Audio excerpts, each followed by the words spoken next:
Apakah anak berkebutuhan khusus akibat perbuatan orang tuanya di masa lalu? Bisa jadi, ada dua jawabannya. Bisa jadi disebabkan karena dosa-dosa orang tuanya, bisa jadi karena ini murni ujian dari Allah Subhanahu wa taala. Kalau kita merasa ini adalah akibat dari kesalahan kita masa lalu, itu juga baik teman-teman semua.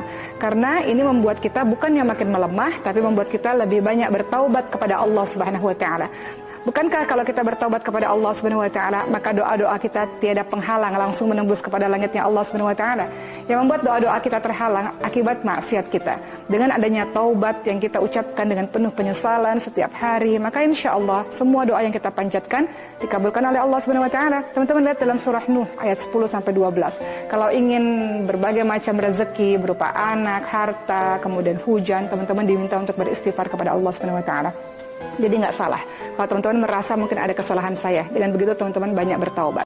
Memaafkan tapi menolak untuk berjumpa. Bolehkah? Teman-teman semua tentu saja tidak mudah ketika ada orang yang menyakiti kita, yang melukai kita, dan kemudian kita minta kepada Allah untuk bisa memaafkan. Kita maafkan, tapi tidak mudah untuk terus memandang wajahnya. Karena kalau kita memandang wajahnya, kita akan teringat terus apa yang pernah orang ini lakukan pada kita. Jadi kita memilih untuk menjauh daripadanya. Bolehkah? Boleh teman-teman semua. Yang paling penting dalam kehidupan kita adalah kita memaafkan, hati kita lapang. Adapun kita menjaga jarak dengannya bukan memutuskan tali silaturahmi, melainkan untuk menjaga diri kita untuk tidak teringat kembali dengan hal-hal yang menyakiti. Teman-teman semua, kadang-kadang kita menjadi orang yang tidak sabar ketika ditimpa ujian, ketika ditimpa permasalahan. Kita merasa orang paling malang sedunia. Kita merasa orang yang paling menyedihkan. Kita merasa Allah tidak adil kepada diri kita. Kita merasa Allah jahat kepada diri kita. Padahal semua kesedihan yang menimpamu, apapun itu, bahkan duri yang menempel atau duri yang terkena pada badanmu, maka Allah menggugurkan dosa-dosamu.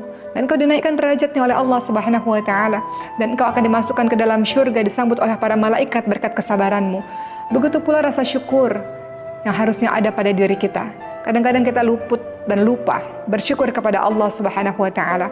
Kadang-kadang kita melihat masalah kita sangat besar sehingga lupa kebaikan-kebaikan Allah yang banyak sekali yang sudah Allah berikan selama ini. Maka patutlah dalam surah Ar-Rahman Allah katakan fabi ayyi ala'i rabbikuma tukadziban.